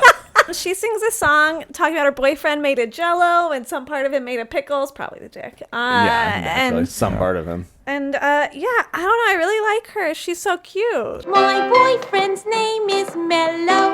He comes from the land of Jello, with pickles for his toes and a cherry for his nose, and that's the way my story goes. Yeah, she is cute. Got big teeth. Yeah, I love big teeth on Yeah, a woman. absolutely. Probably because I have big teeth. I think, as you said, much like the cuckoo character, I think it's easier to relate to the character where everyone's kind of tired every time they chime in. Mm-hmm. I felt that way at certain points in my life. Maybe some people here in this room are making me feel that way right now for the last 3 hours. First, she's just on her own, jump roping without hands, without helps, and then the gymnast girl. Sarah is like, can I try that? And she's like, I don't know, it's pretty hard. Yeah, you'll never understand it. I don't know, it's a rope, but you go over it. This is great. It's great how instantly insecure she is that Sarah is better at it. Yes, yeah. And then Sarah does it, and she's like, just so many cool tricks. Yeah, she's like, oh, I know that one. Yeah. Oh yeah, I like doing that too. Hey, you're pretty good. Yeah, I like to do those too. That kind of broke my heart. It was like, sad. this is my thing. And somebody's like, oh, I'm good at that thing. In fact, better than you. Yeah. Oh, okay, well, I guess my ribbons. And they're like, don't talk about the ribbons. She's like, oh, God. She's sort out of stuff, boyfriend.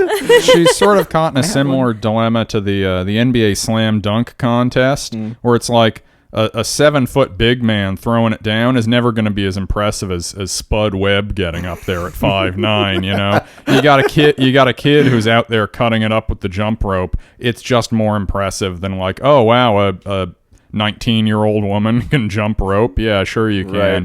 I hope I never learn old NBA player names, and I just have to believe you that someone named Spud Webb existed. There is indeed Spud Webb. I'm gonna just be referencing that to somebody, and they'll be like, that's not Spud. What are you saying? Spud's McKenzie? Spud Webb was a 5'9" guard for the Hawks, who was at the time the shortest player to win the slam dunk contest. Yeah, of course that's going to be better. Yeah, you want to watch that. Yeah. Why do they let tall people participate? I feel that way. Yeah, in anything. Yeah, right.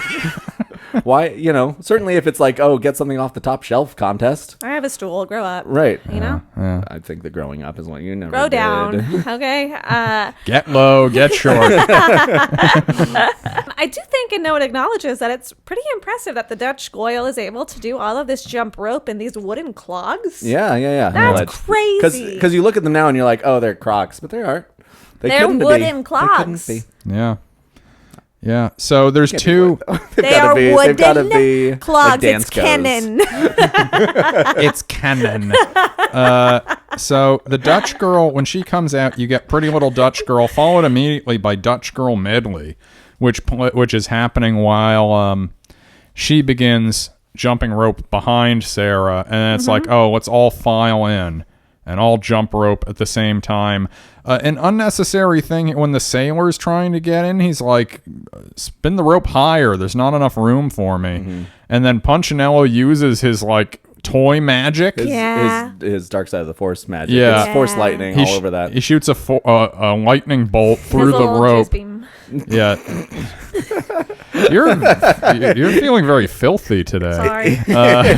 No, it's I'm just He's electric with horniness, and it's like it has been minutes since I got my last muffin. You know what I'm saying? Yeah. So he zaps the rope. Rope's getting longer. It gets longer. Yes, he is shooting ropes. We all agree. And then the sailor gets in on it. Pretty soon, everyone's in on it except for poor little David. And they're like, "Come on, join in." And first of all, it's a little tight.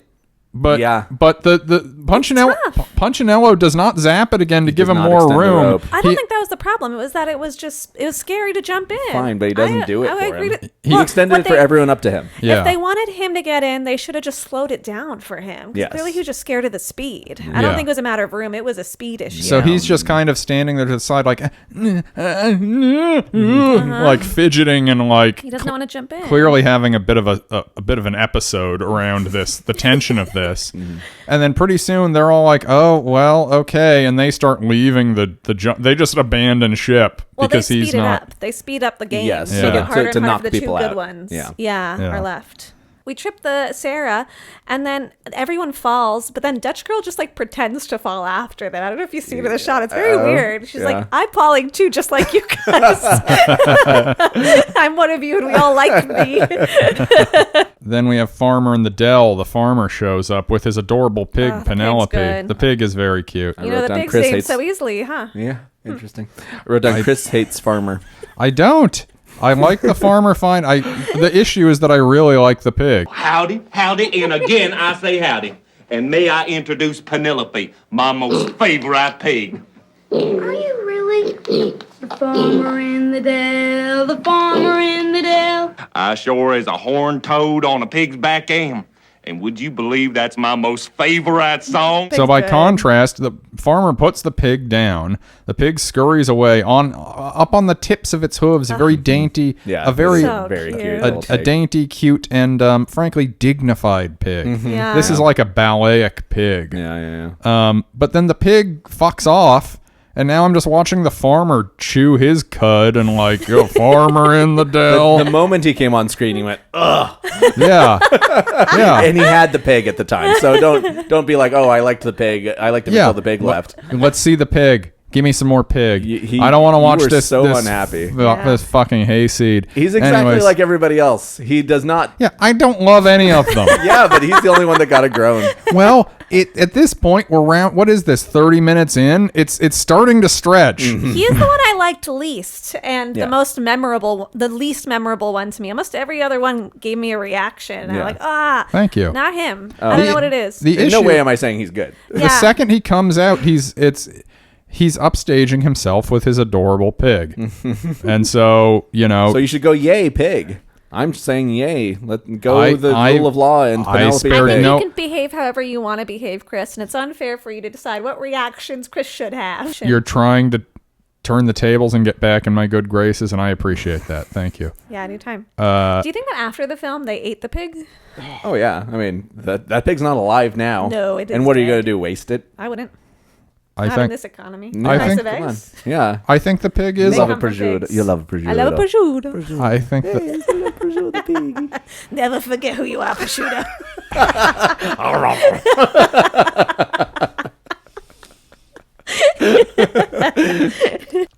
It's at this point that I should say that our new conversion to doing video podcasts was in no small part at the behest and advice of our current guest, Natasha Vinik. Yeah. And now I see that having everyone on camera is encouraging a lot of what I would call rambunctious behavior.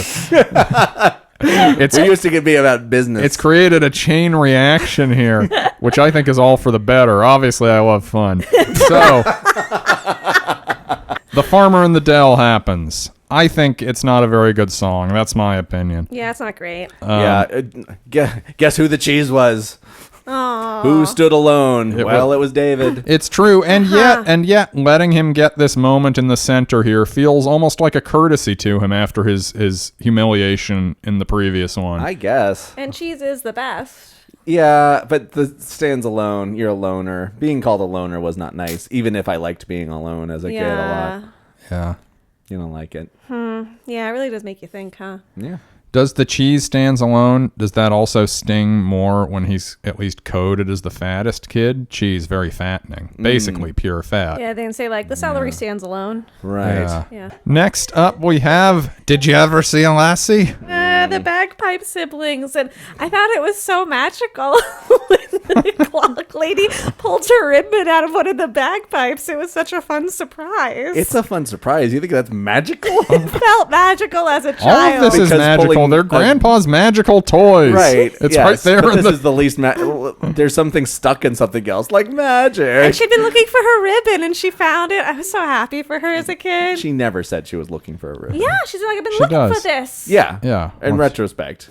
Yeah. She did. It's not like you think she's lying. I'm looking for my ribbon. Anybody seen it? No, but I just was happy for her. See, now this is here. Now we see the realness. He thinks this woman was lying for attention. Do you think because she's a woman? Yes. Or because she's Dutch? Because she's a Dutch woman. You can't separate the two. This is what we're like. Welcome into Amsterdam. I was like, okay, the Bagpipe Kids felt like a digression to me. I was surprised that there were kids. I kind of thought the whole thing was they're all adults. Yeah, what are these children? I know. I thought that was odd, kind of spooky, actually. Mm-hmm. A little. Yeah. What? But then they do the little dance with their little like, lassie, and they do a little foot dance. Did you ever see a lassie, a lassie, a lassie? Did you ever see a lassie go this way and that? Terrible Scottish accent, kid never moving his mouth on screen. That was very well done, Peter. Thank you. But how did you know my name? Well, I've been watching you since you were a wee bit of a thing. I'd hope you come and visit. Because clearly they were like, we're going to have to ADR this. Yeah. We're going to get David to do the ADR, our vocal master. He's good. Peter, at one point in the background, you see Peter eyeing the have you ever seen a lassie? The dance. He's like eyeballing it. Then he's like, oh, okay, I can do this.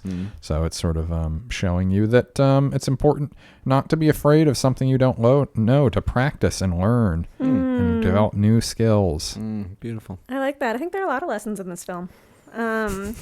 So the next people that came out are the Ragdoll, the Monkey, the Crayon, and Jack in the Box. This is the most cursed section of the whole thing. What? When the ragdolls, the ragdoll's delivery. This is cursed. The ragdoll's delivery on her lines, as I said in the watch along, has the most like Twin Peaks cadence of like something else is being communicated here to someone unseen, someone none of us could see, perhaps ethereal. Come on, you two.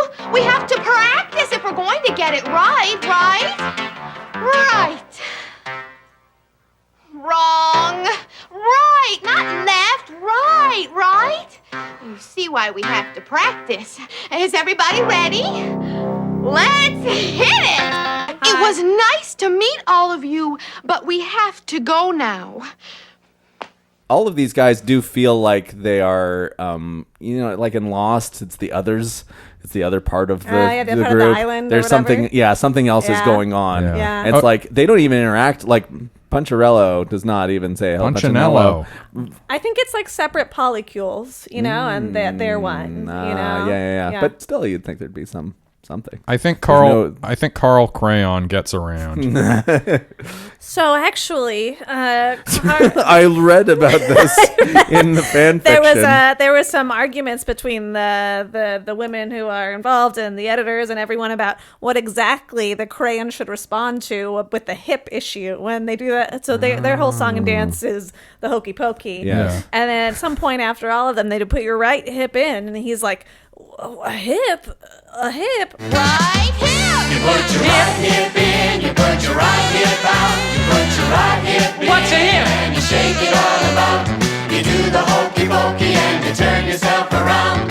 That's what it's all about. Left hip. You put your left hip in, you put your left hip out. During final edits for 1988's Grandpa's Magical Toys, the two women make it, clashed with an editor over a scene featuring an anthropomorphized crayon doing the hokey pokey. When the lyrics called for the toys to put their right hip in, the crayon, who doesn't have any hips to speak of, gets upset, and in the original take, sticks his tongue out in defiance.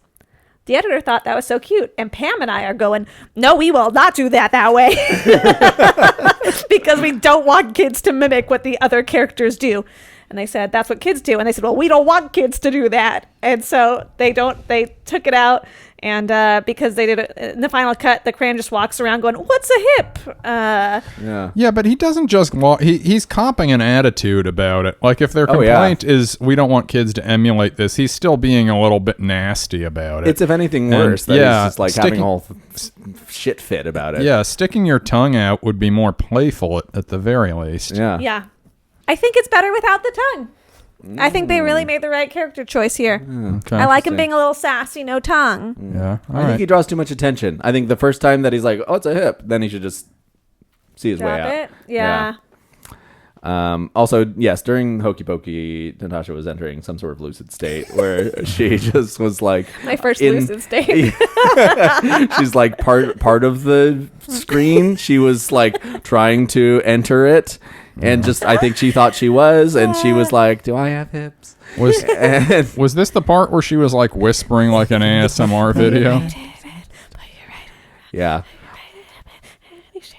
Yeah, that's what I was doing. It's good. I wrote down I realized that this video is just... The film? The film, Yeah. the video film.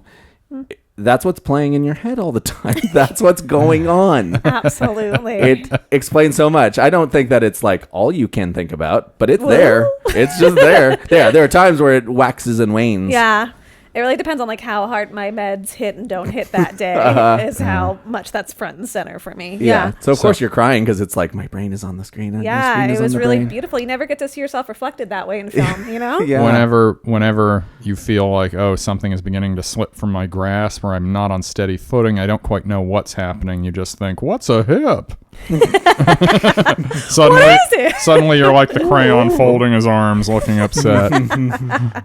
And then we had ball time with the mat. We had ball time normal, ball time with the mat. Ball time normal was us playing with all of the balls at once. They were rolling the ball, singing songs about it, you know. I thought it was nice that this whole film was just us watching some kids have some fun. You know what I mean? Sure. Which is kind of like what's happening in the podcast here. People are just watching us having a good time. They have no idea. Like, they've lost the plot. Yeah. They don't remember about Peter, David, Sarah, God forbid. If they're real. They're all wanting cookies. Who stole the cookie from the cookie jar? Wait, well, we have to get to the cookie jar. There's a whole process. Got to climb up. Yeah. They have to bring they have over to push the blocks. a block.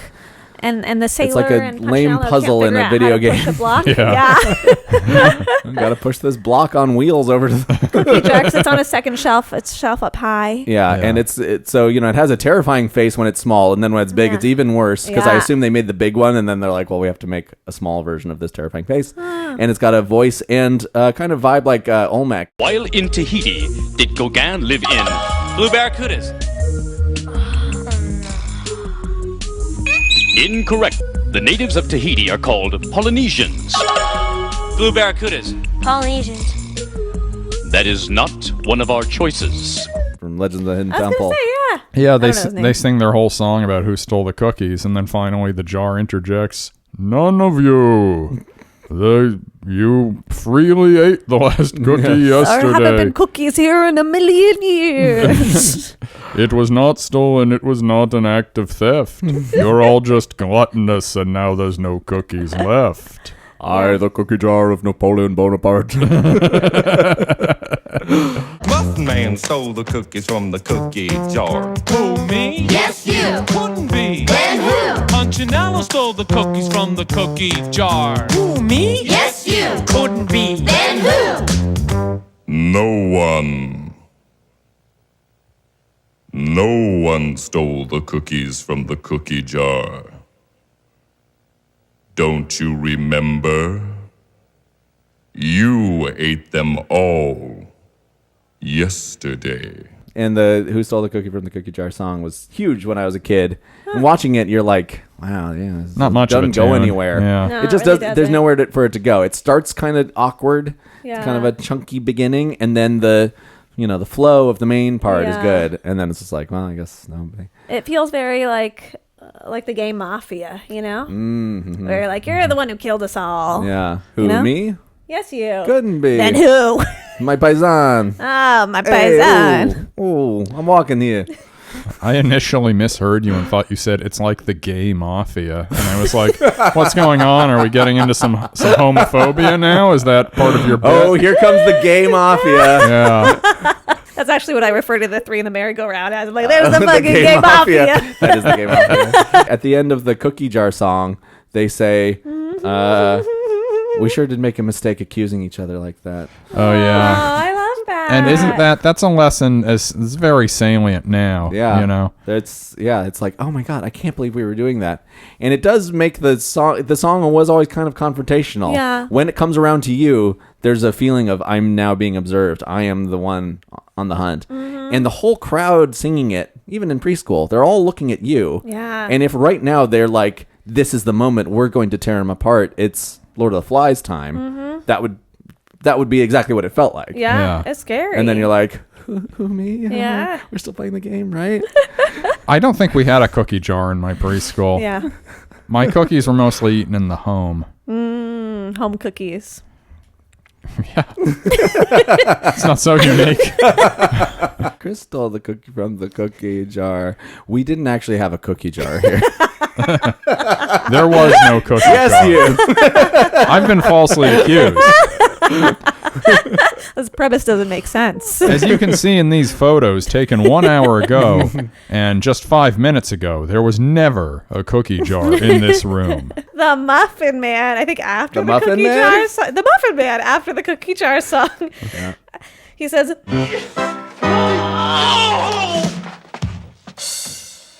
Muffins are so simple. I enjoyed that. Yeah. Yeah. The implications cookies are complicated. Yes. Yeah. The cookies. So then the magic ball hops up and down on its own, and we're like, we got to follow the magic ball. And so they follow, and it's a pretty cool effect, all this stuff with the magic It ball. moves very nicely. It wants to play. It's beautiful work, you Okay. know? It's fine. extraordinary. I don't know how they do it. Yeah, You pretty know what you do. It's amazing. impressive. And we follow the magic ball to the merry-go-round. It brought us here. Where? But here. Because the floor, as Chris said, is so. probably never level there. It does. Yeah, it Yeah. rolls as. Even though it looks good, it does also look like once you think, oh, the floor is not level. Yeah. This ball bearing is just going all over the place. Yeah. And they go over to the tiny merry-go-round. It is, of course, about 7 feet away from where they've been all along. And the merry-go-round has 3 stuffed animals on it when it's tiny, but when it's big, there's 3 people in suits. It's so good. And that's where they find the key, by the way. They find Yes. the key rather quickly, actually. It's Right. before the end of the film, like you'd imagine. Instead, Right. the Dutch Goyle has stuffed in the magical key instead of the normal flat gray key. What a fucking moron, huh? Hey, I love They're her. sort of like, she's like, oh, She's my wife. I thought this was the key for the merry-go-round. And they're like, no, that key is flat and gray. This is Grandpa's magical gold jewel encrusted key. And they pull it out, then they immediately bring the proper key over and wind it up. Mm-hmm. Now we get the ham bone song. So good. One's a skunk? Is one an otter or a raccoon? Or? One's a beaver, one's a squirrel, and one's a Okay. skunk. Yeah. That's my understanding. Yeah. Right. Beaver. Squirrel couldn't tell you. But. Squirrel, skunk, and this is the funkiest this song gets. Kevin, so good. you said that this was the funkiest music could be at the time this came out. And I didn't yeah. even realize it was 1988, so that just makes it more true. Yeah. Ham bone, where you been? I like that when you do it, it's a pirate song. Yeah. Oh, really? ham bone, where you been? Yeah, you're right. Ham bone, have you heard? Papa's gonna buy me a mockingbird. If that mockingbird don't sing, Papa's gonna buy me a diamond ring. If that diamond ring don't shine, Papa's gonna buy me a fishing line. Ham bone, where you been? I've been around the world and I'm going again. Ham bone. Oh, yeah, during the ham bone song, they zoom in on, I can't tell if it's squirrel or beaver. But I think it's got to be beaver, big ass Yeah, teeth. beaver. Yeah. And she goes, ham bone. And her teeth Yeah, are it so is good. it's a fast zoom in. It's startling. It's unlike any camera move you've seen in the whole thing. It's so the most far. dynamic part of the film. Yeah. And then after that, we get the final number, huh? Yeah. Sad that we're so close to the end already. Yeah, We've only It feels like we've spent so short a time with this here today. I mean, we watched it. That was 56 minutes, and now what are we? We've got to be pushing 3 hours on the recording now, and it feels like we've barely scratched the surface. I know. I think we haven't talked about like kind of the whole metaphor of the film, the underlying themes. We can save that for the next episode. Okay. Yeah, the final number's fun. Everyone's dancing and singing. It's Playmate again. Yeah. And when it happens, everybody's like, "Oh, we're wrapping up," but it's a joyous wrap up. Yeah. It's a celebration of life. They're all Don't really cry good at because dancing. it's over. Smile because you happened. Because yep. Is that what you say to corpses? Yeah. Smile because you happened. And you just push up the sides of their face a little bit. The final number is it's the most cramped it gets because now you've got all the toys. Yeah. All the toys you've accrued. You know, we got the crew together. The whole thing is kind of a long getting the crew together sequence. And I love that. Like I love that in a film, you know? Yeah. And bring the boys back together. Right. Yeah, for one last heist. For one last job, yeah. I love it. One last playmate. Yeah. But then Grandpa comes in. Grandpa's enormous boot intrudes on the proceedings. They're all like, hide. Yeah. Why? So is Grandpa going to be mad if he finds out you've been playing with his magical toys? I think he might be jealous. Like it only happens with him. It's their I don't think special so. thing I think he together? wanted it to happen. He was excited about the box glowing. He was like, "Oh, today it's going to happen." Then why are they hiding? Because anything magical, it has to be a secret. Everything, I don't know. It's bad. okay. I hate that sort of thing. Yeah. But of course, this is where Toy Story got its whole start. Yeah. And Yeah, it came from this film. It's a spinoff. when the grandpa walks in and they're hiding near the merry-go-round, finally you see his foot come in. The kids are like the size of mice. This is not the size they have been scaled to this room at any other point. Frankly, for most of it, it looks like they are normal sized. When you see them shrink down, they maybe lost a couple inches each. Now for this one, we reference it a lot. This is like the fucking American Godzilla, where it's like, oh, he's half as tall as the Empire State Building. Now he's scurrying through the subway tunnels. Yeah. Like there's no consistent size here for these. Well, I just really think it's a long-acting dust, like I explained earlier. Yeah, as previously discussed, we know the answer It's for canon. this. It's canon. Time release dust. They also, when they're shrinking, one of them, before they even start saying that they're shrinking, that one of them's like, the room is growing, and then they're like, it's both. So they don't even know what's going on. It's all, they're already planting the seed that shit's weird. Yeah, shit's weird. All right. Well, fair enough. You've once again, using facts and logic, disproven not even a criticism, just a mild observation I had about the movie. You're welcome. The movie has now, thanks to your efforts, been restored to its perfect score of 100 out of 100. It's good. Because I have failed to land a blow on it. Yep. The grandpa, once they're full size again, they each have to touch a crystal on the jewel on the on key, yeah. to get big again. That's so cool. But then grandpa leaves some new cookies in the cookie jar because he knows, the toys are going to want cookies. Yeah. And then the credits play over the sight of all the living toys swarming a plate of big cookies. But as Kevin pointed out, we don't see them eat any of them. But it was kind of scary. Yeah, you feel like were you just imagining what if I was on the plate? What if it was a feeding frenzy and they were all coming after me? Yeah. Did you, when you later, I don't know, have you ever seen any of those like zombie movies, like the George Romero ones later in life, where like there's usually a scene in these movies where a person gets ripped apart by a bunch of zombies? I felt like that, yeah. Okay. And you thought of this? Yes. I did. Good. Grandpa also says, they give him the key back, and he's like, "Oh, thank you. This belongs to the box." As though the box predates him. He serves the box. Yeah. And the box owns the key. Yeah. And I think the box like maybe spits the key out when it wants to do its wicked little work. Dance, yeah. And then it gets returned to it. Like the ring in Lord of the Rings, it uses the golem, which is to say the Dutch goyle, to take it away. So, returning to it now, I gather it holds up for you. Yeah, what a nice time, huh? Yeah. Oh, I loved it. Yeah. Is there anything you'd change or add to the film? Yeah. I don't mean the podcast. The podcast is perfect. I don't. I don't think we need that farmer. That farmer doesn't do anything for me. Oh, The okay. rest, the characters really like warm my heart. I didn't cry this time. I know. You sort of blamed us. Yeah, well, you guys were being really mean as if this film isn't perfect. You brought me on here to make fun of the thing I love. Whatever. Okay. Cool podcast, bros. That's the show. I don't know what to tell you. I think you could hardly say we haven't been punished for that in the most public way possible. But I did cry when I saw it because of it when I was younger. The memories opening back up. But I think this time, I knew what was happening. Yeah. Why would I change it? This is a film made for kids. It's perfect for kids, and more kids nowadays should watch it. I think the stuff they have for kids now is a little bit too stimulating. I think this is nice and reasonable and fun. Yeah. Yep. Okay. I certainly wouldn't argue with you. Thank you. Because when you talk about this, I'm afraid of you. Yeah. And I like that.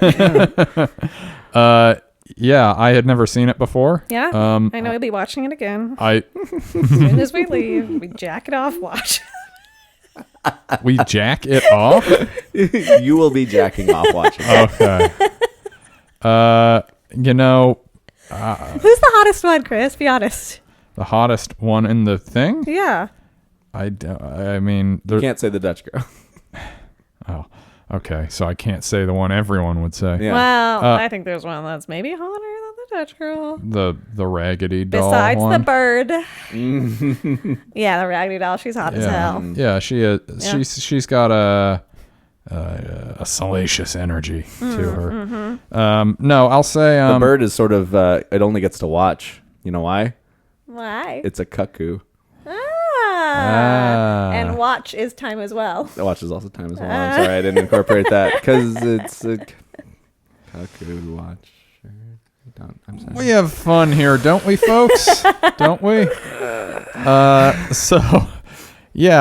hadn't seen it before. I think if I had seen it as a kid, I could imagine having it leave a similar imprint in my brain as it did for you. Mm-hmm. We host this show, I know. where we do this kind of thing. This isn't going off. This is a sentence that had not yet finished.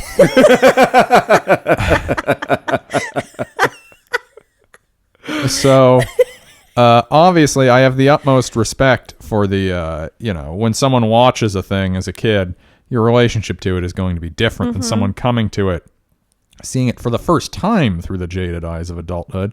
So, I understand where you're coming from with it. To me, never having seen it before and having no prior relationship with it, I would say it falls in the range of children's things we've done for this show that I didn't find very good.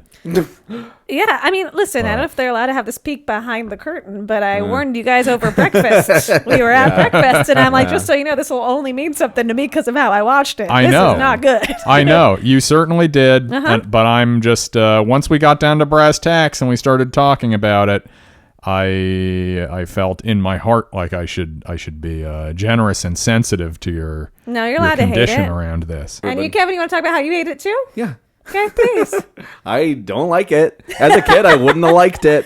This isn't good for kids. As a kid, I'd be like, this is garbage. They're not singing good. I want good music. I don't want to watch a bunch of dumb kids doing dumb stuff with all these dumb toys. And I always thought it was too cool for this. Yeah. We sang around the house. This isn't up to that standard of quality. And the songs aren't very good. Don't like these types of songs. Yeah. If this were on and I'm at preschool and this way, I don't know. Preschool, I remember being fun. Maybe kindergarten, if you turn this on. We watched, because I went to Catholic school. Okay. So we watched Davy and Goliath, a stop motion thing about a boy and a dog that's actually about God. And dog backwards. Exactly. I get it. I think if you turn that on in a school setting and we get to jump around and dance to it, fine. Mm-hmm. But I think watching it at home, I would be like, well, I'm not going to dance around my living room like a chump, like some child. I'm too mature for this. From the day I could remember. That's what it sounds like. It That's sounds how like you I were felt. born like you are now. I was born like I am now. Yeah. and I've only gotten more like I am now. I also have a little bit of that feeling where it's like I feel like I was kind of born how I am now, but part of how I was born and how I am now is knowing that I want to be kind and generous to my friends as I was in my description of my feelings towards this, and also having the savvy to know that whatever I might say, I don't have to say because he was going to come in hot because of the because It's of a the good cop, bad cop, because, good clown, because bad of clown the situation. little vein that has been working its way up his forehead throughout this conversation. So I defer to Kevin on all questions of critical analysis of this work. Good. Yes, I'm right. Thank you. Sorry. Except that it is a film. Thank you, Chris. That's all I want to acknowledge. It's a goddamn film. It's a movie. Maybe it's a good movie. Maybe it's a bad movie. You can prefer a movie. You could prefer Lawrence of Arabia. You could prefer We Sing Grandpa's. That's not what it's called. So nice. What a nice afternoon we had together. Yeah, we did. No, I had a great time. So Natasha, I have questions for you. Oh God. Okay. That's right. Am I in trouble? Straighten up and fly right. Okay. Yeah. Who stole the cookie from the cookie jar? You stole the cookie for the cookie jar. No, I'll ask the questions here. I didn't ask a question. It's a statement. This is more of an accusation than a question. How do you think this affected you as a kid? Molly, my friend, was saying something that she meant very nicely, but kind of made me sad the other night. I have another podcast that I do called Where's Dad? And we had an episode where we talked a lot about old TV, and I'd stay up at night alone, just like watching Nick at Night. Yeah. And she's like, that's kind of, it makes sense that your childhood was a lot of like you alone with like whatever TV you had as friends and family. And like I think about that with this, and I'm like, I don't remember when I watched it, but it was like not a good childhood. So I imagine this like brought me some kind of pleasure, and that's why it's so nice to be here with you guys, destroying it and saying that it's pathetic. It's pathetic. It's no good. Even the good parts of your childhood were also actually secretly bad. I do think that's true. We're aligned here.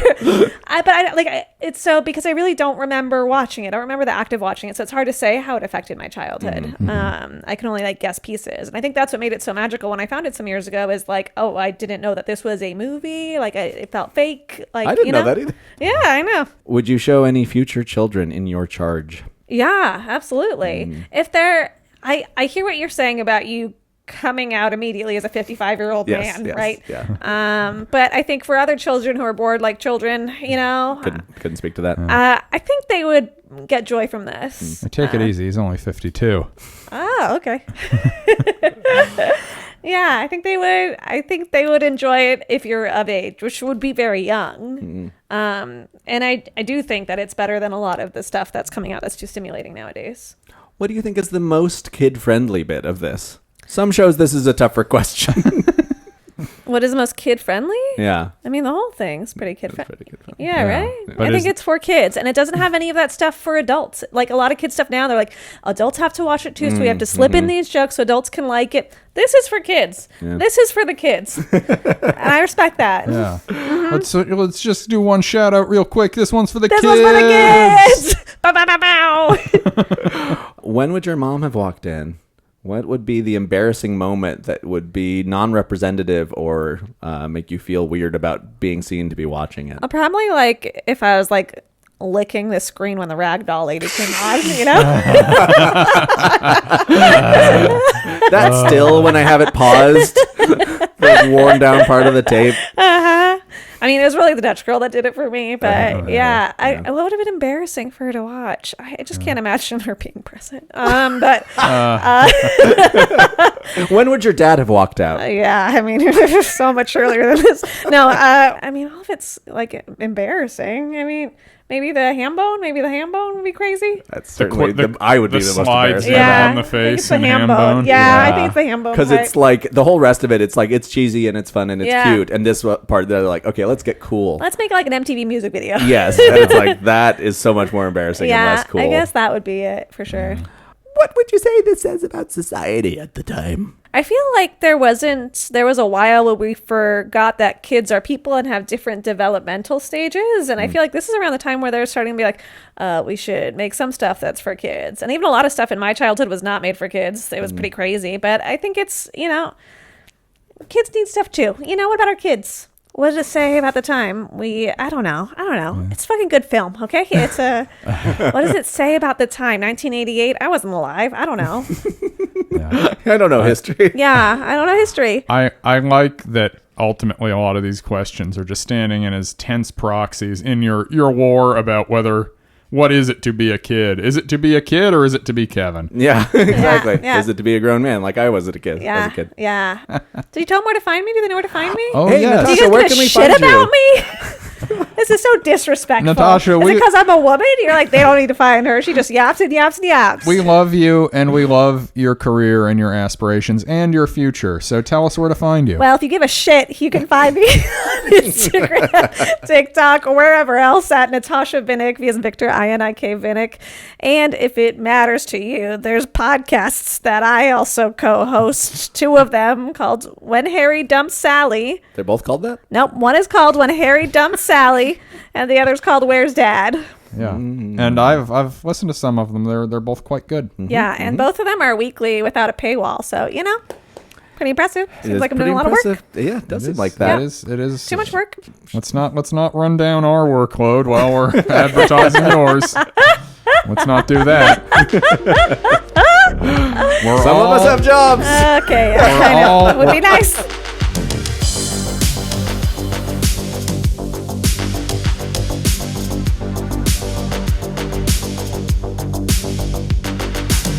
All right, that's about it for this episode.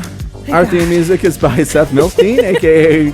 No Rush. You can find him at norush85.bandcamp.com. Rate and review us on Apple Podcasts or wherever you can. Apple Podcasts is the only podcasting thingy I know that you can review us on, but if you see someone You say can do it on something, Spotify. On Spotify, you can do stars. rate and review us on Spotify. And If you can you leave comments per episode. comment on each and every episode that we have. There are Thank you. 200 comments waiting for you to leave. Follow us on all the social media at Now We Know Pod, Instagram, X.com, Substack, YouTube. We got them all. Just look us up. We're there. And patreon.com/nowweknow. That'll be where you get bonus episodes. We are transitioning. I declare it now. We are transitioning from doing watch-alongs on there.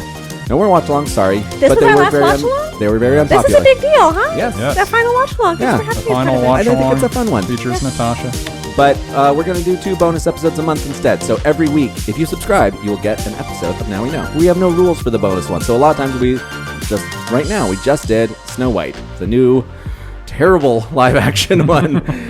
Listen to us talk about that and say how maybe in some ways it's good. So that is big news, officially announced now. The days of the watch-along are going goodbye. But it will only be for the better for paying subscribers because you are now getting 2 bonus episodes per month, which means if you subscribe, you get an episode every week. If you have thoughts on that or feedback, feel free to reach out to us on the hotline. But Yeah, or if you just want to be a part of the show, call the Now We Know hotline at 415-349-3659 and leave a message. So now we know. But what do we know? Rose is displeased. What to do? Brad's the executive plumber. Does your kind ever think about love, Chuck? Well, I'll ask him, but I don't think he'll be very keen. He's already got one, you see. If I were the boy in the purple socks, I'd hang myself. The heart of a pig, a blundering fool. Muffins are so simple.